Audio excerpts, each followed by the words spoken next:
What's up everyone? My name's Chris. Welcome to the channel. I post bike and ski related videos and product reviews. And in today's video, I want to talk to you about my favorite ski I've ever owned, the Salomon QST 106.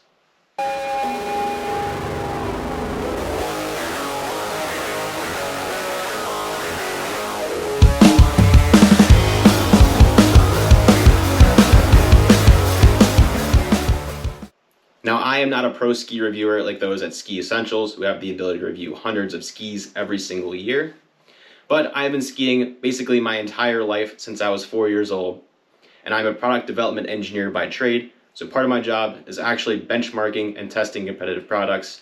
For that reason, I think I can provide you some valuable insights into how these skis perform on various snow conditions and how they hold up in the long term after having owned them for going on 3 seasons now.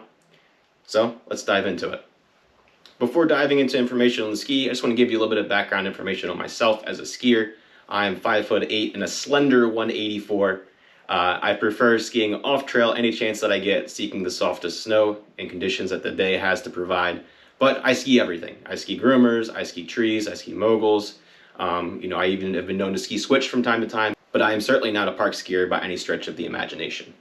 I'm based in the Mid-Atlantic area, but I travel often enough to warrant a 106 underfoot ski for places out west like Utah, Colorado, Montana. I also travel up to the Northeast. You can check out my recent video series with my dad where we road tripped across New England. But most importantly, I like to ski everything, and I think a 106 underfoot ski works well for me as a daily driver. So the Salomon QST 106 that I own is 173 centimeters in length. The QST 106 is a rocker camber rocker ski, which means it has rocker in the tips, camber underfoot, and rocker in the tail. They have a pretty significant amount of tip and tail rocker, which leads to a little bit less of an effective edge, but makes them super surfy and maneuverable. As you can see in the tail here, it has a pretty good amount of splay. Ignore the dog hair for my golden retriever. But the tail splay starts right about this point in the ski and has a nice gradual slope kind of kicking up more in the very tips. And the front is basically the same. The tail split or the tip splay starts right about here my fingers are on the ski. Starts to splay up with a more pronounced curve right at the tip. The QST 106 has a poplar wood core, carbon flax laminate layers to give it a little bit of extra power, and cork amplifiers, which work actually surprisingly well at kind of damplifying, which work really well at damping the vibration and chatter that is very common on a rocker ski, where the tips are kind of free to spring about, which is by design. So as I had mentioned, the 106 is my favorite ski that I have ever owned, and one of the big reasons for that is just how smooth and predictable this ski is in variable snow conditions. It's not uncommon here in the Mid-Atlantic or the Northeast to experience several different kinds of snow conditions in a single run. You know, you could have powder on the sides of the trail, you could have hard-packed groomer, you could have some icy sections mixed in, you could hit some trees, some moguls. The conditions are always extremely variable and variable in each run. And this ski feels very solid underfoot in those conditions compared to skis that I've had in the past. I think the best way that I can kind of explain the smoothness and predictableness is if you're going through a powdery section and you hit some harder snow underneath because you kind of blast through or it's kind of skied off. This ski is not going to just grab onto an edge really hard in those situations where you power through the powder to the harder snow and just, send you off course. It's going to give you a much more relaxed and composed and smoother transition between the conditions. It's hard to kind of put that into words, but it just feels incredibly smooth and predictable. Now, the second reason why I love this ski so much is just how drifty and surfy and smeary and playful this ski is. I think because of the rocker shape of this ski, it really just lends it to be extremely drifty at low edge angles.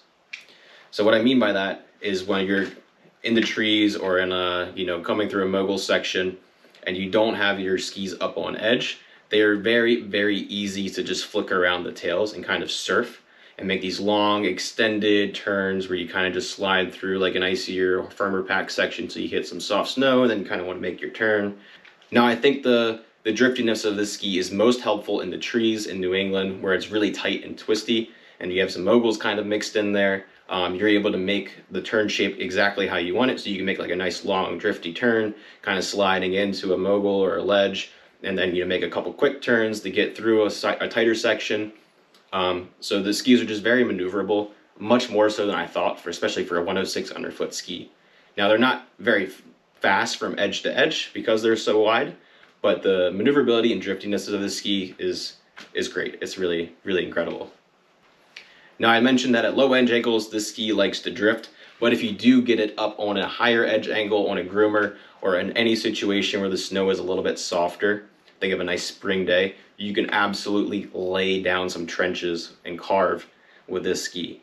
It's honestly kind of mind-blowing as much rocker that's in this ski, but once you really lean it up on edge, the ski kind of bends and deflects into like a nice banana shape anyways, and I feel like you're really able to absorb the ski into that shape and use the entire effective edge in those situations with softer snow. On firmer snow, it doesn't quite hold an edge as good, but it's not expected to as a rockered ski with this sort of shape. It just shouldn't because it doesn't have as much effective edge. But on soft snow conditions, this thing absolutely carves fantastic.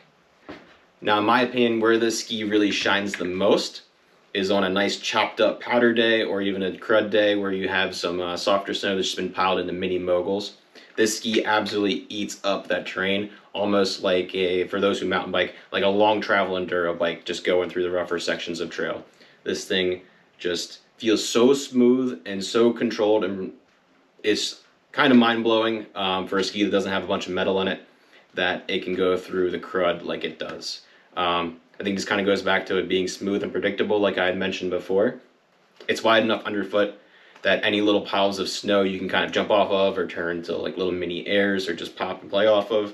But you can also just pile straight through them and the ski just handles it and just takes it in stride. It's really kind of incredible how good the ski is in the crud. I've noticed myself skiing faster and faster in those sort of situations than I ever normally would have in previous skis, and it's all because of this ski for sure. The final reason why this ski is so great is the flotation.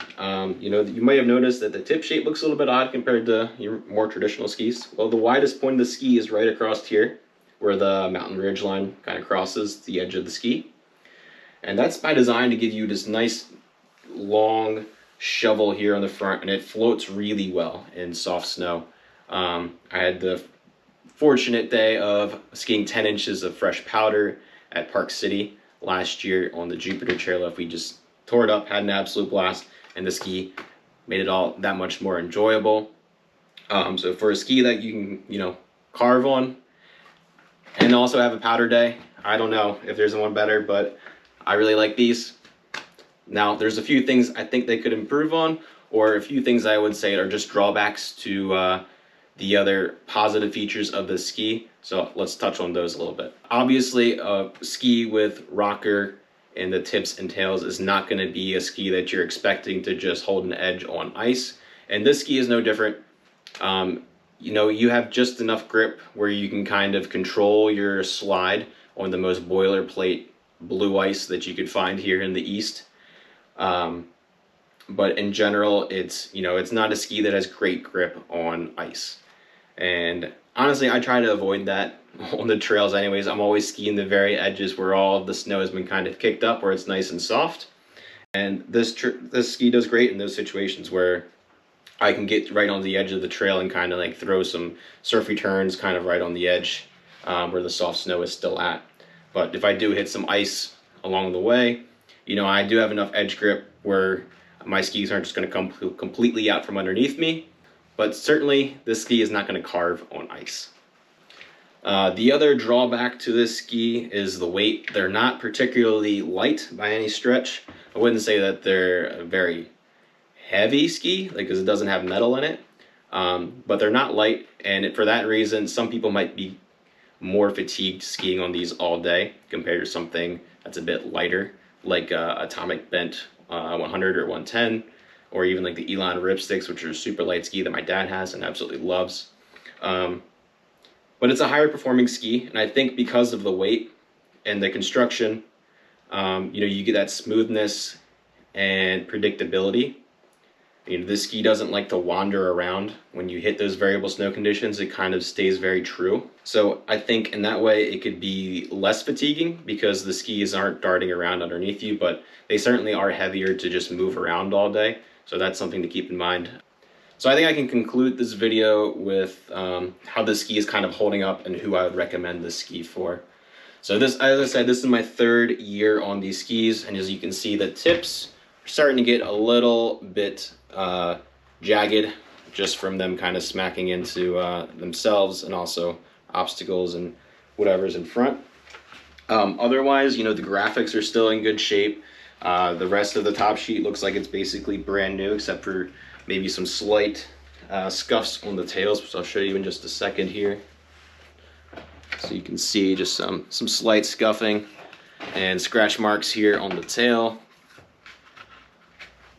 But otherwise, they are holding up really well. The bases seem really durable. I've certainly hit my fair share of rocks, and they are holding up pretty well. There's just a few gouges that I've taken right here, like on the center of the ski.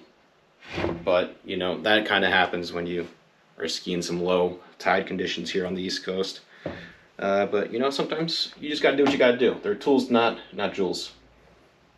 So hopefully you can see that on camera. But yeah, they're holding up really well. I really like these skis. I'd recommend them to any advanced skier that wants to prioritize off-trail performance, or that wants sort of a daily driver for out west, because I think the float would definitely be warranted out west more so than someone who's just here on the East Coast kind of skiing it as their daily driver. But for me, at 173 centimeters in length, because of the rocker and the tips and tails, there's less kind of effective edge than I was used to on previous skis, and I think that I would size up to roughly 180. I think that comes in a 181 as be the next size up. So I would consider sizing up to the 181, especially my weight of 185 pounds, slender 184, I should say. I think that would just improve the overall performance of this ski in the areas that it's best at. Like crud busting performance would get better with a longer ski. I'd have a little bit better edge grip, especially on the firmer conditions, just having a longer edge to kind of grab into the snow. Increased float in the powder days and things like that. But the ski is just so easy to maneuver. I wasn't really expecting it to be so maneuverable. That's kind of why I went with a shorter ski to begin with. I was just concerned about, getting it through the tight New England trees. But I think I would still be fine with a 180 ski in those situations, just because it's so surfy and easy to whip around. So yeah, if I were to buy them again, I think I would get them in the 181 length. And yeah, I would absolutely buy the ski again. I can't recommend them enough for those of you that are in the market for something similar. So that's going to wrap it up. I hope that you found this video helpful. Once again, my name's Chris. I post bike and ski videos, so if you're interested in that sort of thing, hit the subscribe button.